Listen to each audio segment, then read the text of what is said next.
Última hora desde Michoacán. En los primeros minutos del año nuevo, cuando el país aún olía a pólvora y a feria, la policía municipal de Tocumbo entró de frente a una trampa mortal esa noche. Ya tenemos el punto exacto. Carretera Federal, kilómetro 18 en Tronque, Tocumbo-Tinguindín.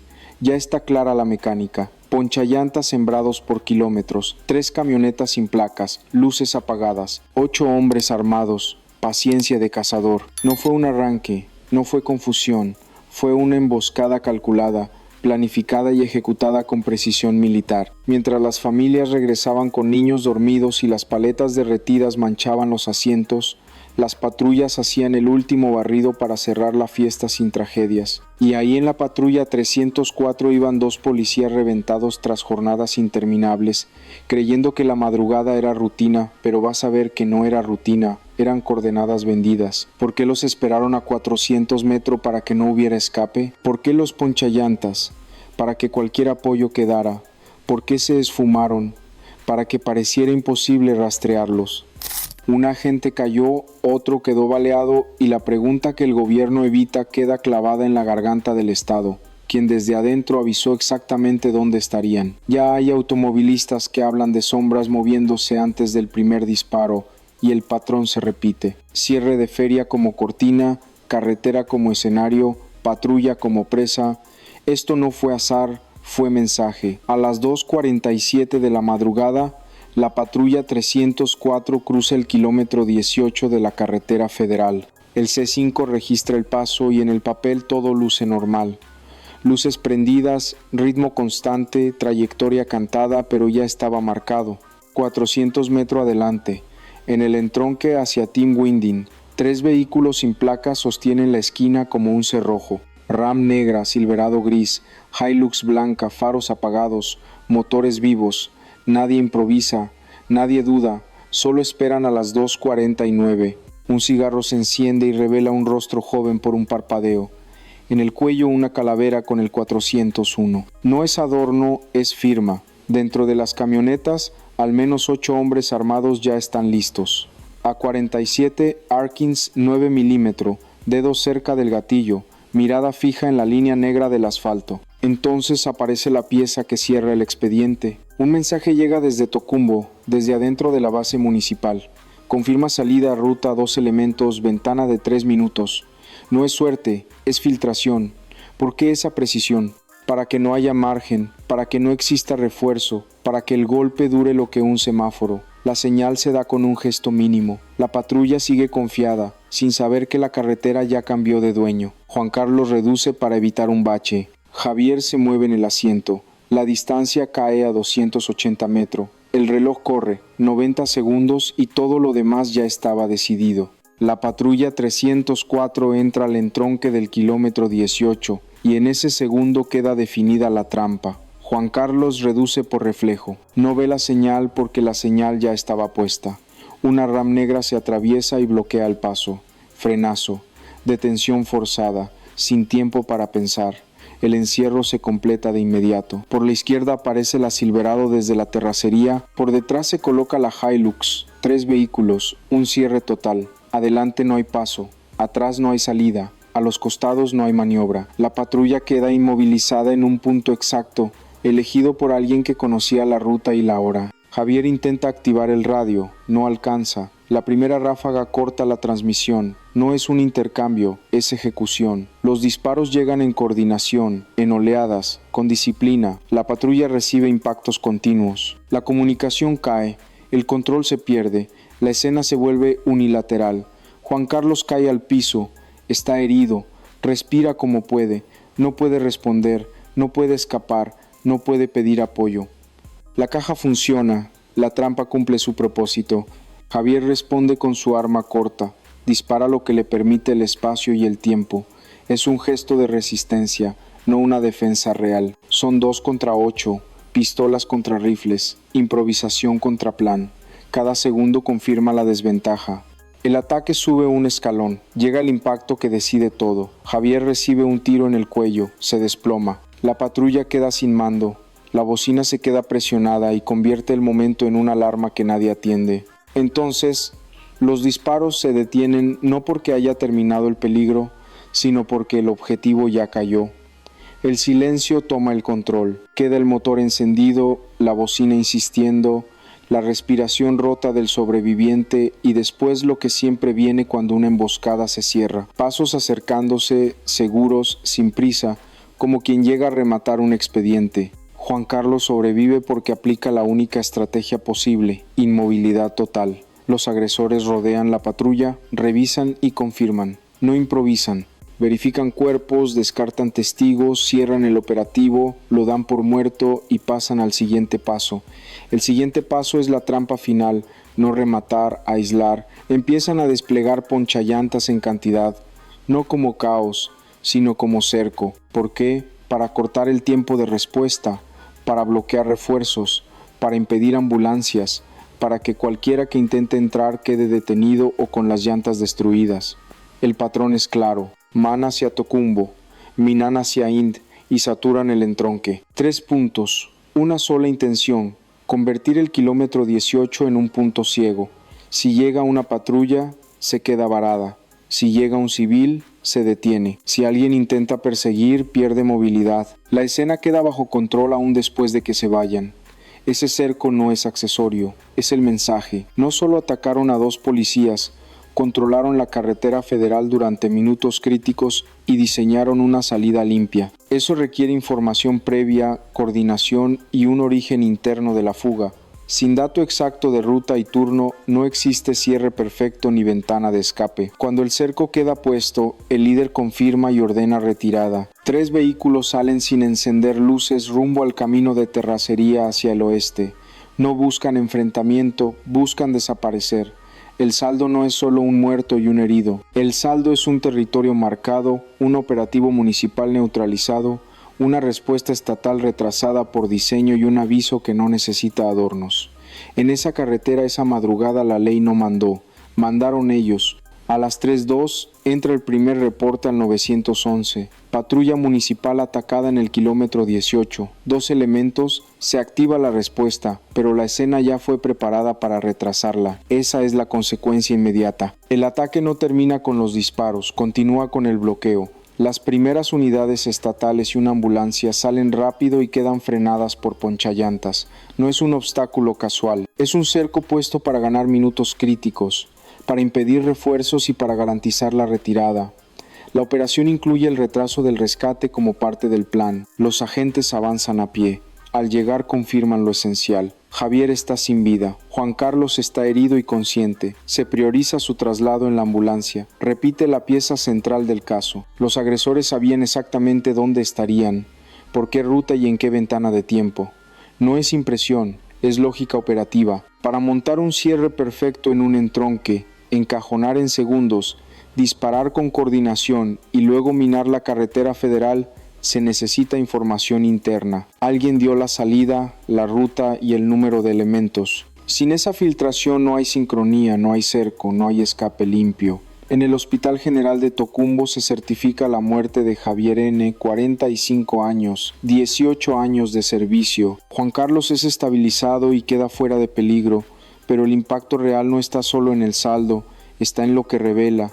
La corporación queda expuesta. La respuesta estatal fue neutralizada por diseño y el mensaje es directo. Pueden ejecutar y pueden bloquear el rescate. Eso solo ocurre cuando el crimen tiene control territorial y apoyo informativo. La consecuencia inmediata es una sola y es la más grave. El informante sigue adentro. No fue casualidad, fue entrega. Y mientras no se rompa esa fuga, cualquier patrulla puede ser la próxima. A las 4:15 de la mañana, la fiscalía llega al kilómetro 18 y el caso se redefine en una sola palabra: filtración.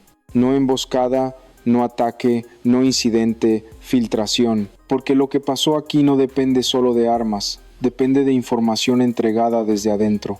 La investigación arranca con lo que no miente. La lógica del operativo. Ya se confirmó un cierre en pinza con 3 vehículos. Ya se confirmó fuego coordinado. Ya se confirmó un cerco posterior con ponchallantas para frenar rescate y persecución. Ese orden importa. No es violencia descontrolada, es un procedimiento. Primero inmovilizar, luego silenciar, luego rematar, luego aislar, luego desaparecer. Con esa estructura, la pregunta central no es quién disparó primero. La pregunta es, ¿quién dio el dato que permitió disparar en el punto exacto? ¿Por qué el entronque? Porque ahí se encierra sin margen. ¿Por qué esa patrulla? Porque iba con 2 elementos y sin respaldo inmediato. ¿Por qué esa ventana? Porque era el tramo donde la respuesta tarda más. Eso no se deduce al azar. Eso se obtiene desde una rutina interna. Por eso la fiscalía no se distrae con folclore. Va directo a patrones, calibres mixtos, distribución de casquillos, huellas de neumáticos, cerco de ponchallantas y rutas de salida. Todo converge en una conclusión operativa. Hubo mínimo 3 posiciones de tiro y mínimo 3 roles separados. Uno bloquea, otro dispara, otro asegura el retiro. Cuando un grupo tiene roles así, también tiene comunicación así. Y cuando tiene comunicación así, alguien tuvo que validar el objetivo en tiempo real. Ahí entra la segunda capa, inteligencia. No se trata de ver videos, se trata de reconstruir decisiones. 3 camionetas cruzan desde Jalisco en una franja de baja supervisión y entran sin fricción. No es magia, es aprovechamiento de huecos. Y los huecos no se encuentran por suerte, se conocen por costumbre o por aviso. Después, las camionetas se pierden el tiempo suficiente para esperar la señal. No hay robo, no hay extorsión, no hay escándalo, hay espera. Eso es típico de un golpe que depende de confirmación. La tercera capa es la que amarra la historia al piso, el mensaje. Un texto corto, preciso, táctico, unidad, ruta, número de elementos, ventana. Ese mensaje no nace en la calle, nace en una base. La torre de telefonía y el radio de cobertura colocan el envío dentro del perímetro de la estación municipal. Eso convierte el caso en una investigación de corrupción y cooptación, no solo de sicarios. En términos simples, el ataque tuvo un gatillo de información. Sin ese gatillo, el grupo armado se queda esperando o falla el blanco. Con ese gatillo encaja el cierre perfecto, la ráfaga perfecta y la retirada perfecta. Y esa perfección en un municipio pequeño se compra con una sola cosa: acceso. Entonces, la fiscalía abre la carpeta con una prioridad: identificar al nodo interno antes de que se borre, porque el infiltrado no es un espectador, es un operador. Sabe cómo se investiga, sabe que se revisa, sabe que se puede manipular. Y si sospecha que lo buscan, destruye registros, cambia teléfonos, se ausenta o peor. Entrega otro dato para provocar otra muerte y distraer. La estrategia, por tanto, no es mediática, es quirúrgica. Se congela la información sensible y se revisa lo que duele. Bitácoras, accesos, turnos, visitantes, cámaras internas y sobre todo actividad telefónica y geolocalización de todos los que estuvieron en la base, ¿no? Para perseguir al que cae mal, para cruzar evidencia dura. ¿Quién estaba físicamente ahí cuando salió el mensaje? ¿Quién tenía un teléfono encendido?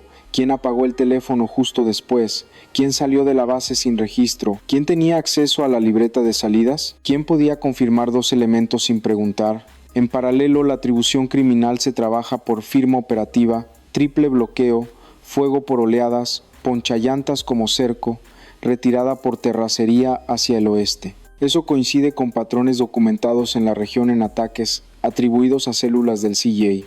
No se afirma por propaganda, se afirma por método. Y el método, cuando se repite, no es casualidad, es manual. Pero el manual por sí solo no explica la precisión de Tocumbo. Para eso se necesita motivo y se necesita inteligencia local.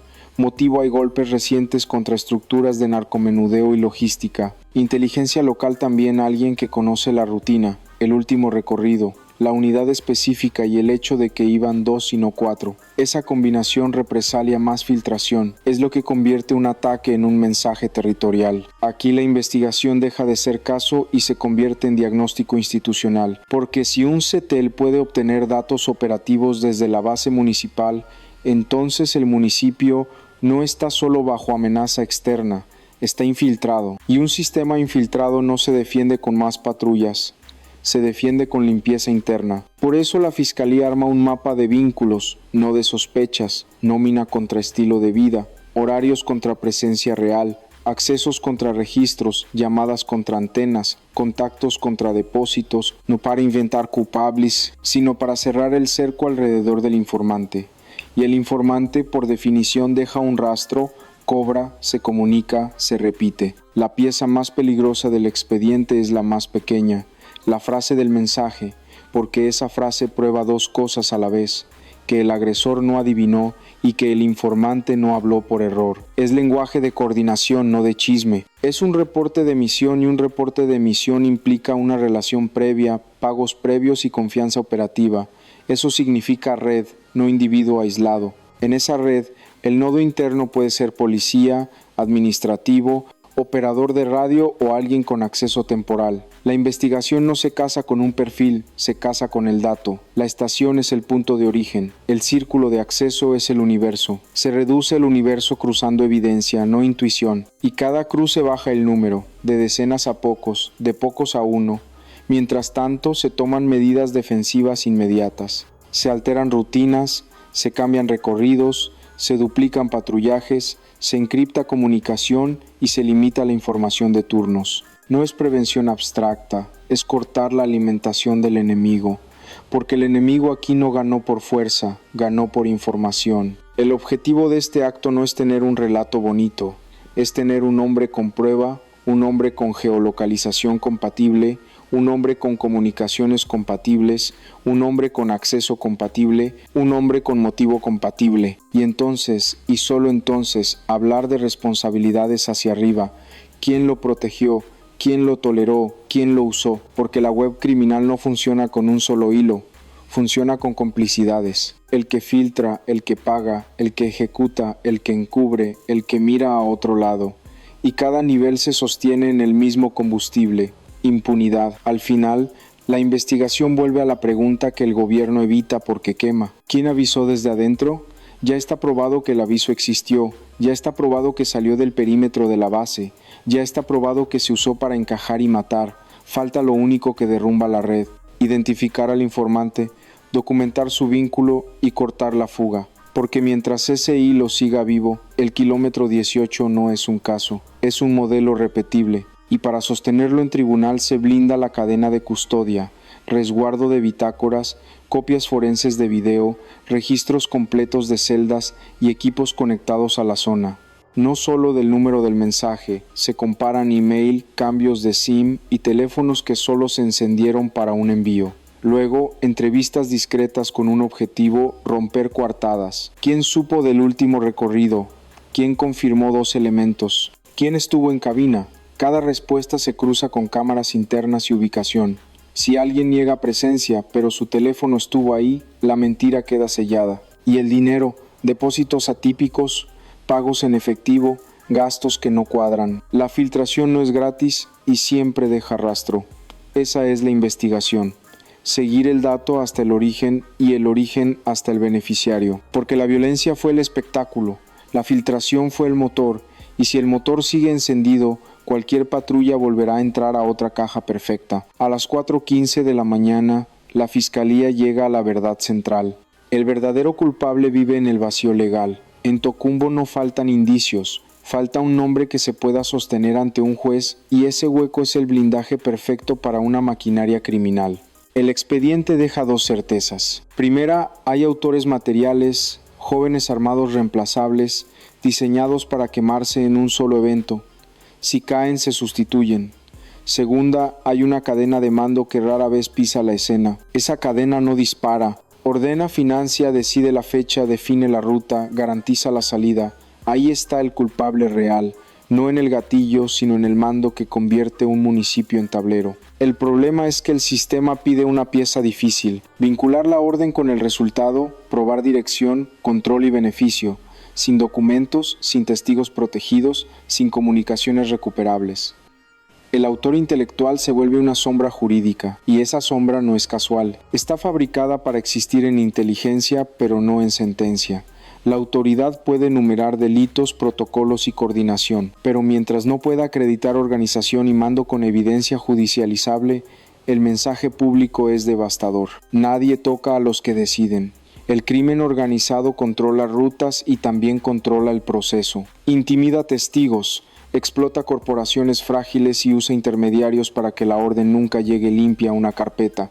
La web criminal opera por niveles. Abajo los ejecutores cierran con camionetas, disparan en oleadas, siembran ponchallantas y se repliegan. No son inteligencia, son instrumento. Un escalón arriba, el coordinador local. Recluta arma logística. Asigna roles. Elige el punto de cierre y espera confirmación en tiempo real. Puede tener alias y moverse entre la frontera Jalisco-Michoacán, pero sigue siendo pieza. Si se cae, lo reemplazan. Más arriba está el jefe regional, el invisible que administra territorio, laboratorios, cobro, y hay un elemento que vuelve el caso innegociable, la filtración interna. El ataque exigió un dato exacto. ¿Qué patrulla? ¿Cuántos elementos? ¿Por dónde y cuándo? Sin ese dato, el cierre perfecto es improbable. Con ese dato, la ejecución es inevitable. Ese dato no nace en la carretera, nace en la rutina operativa dentro de una base, en manos de alguien con acceso. Esa persona no es un extra, es coautor funcional. Sin ella, la cadena se rompe.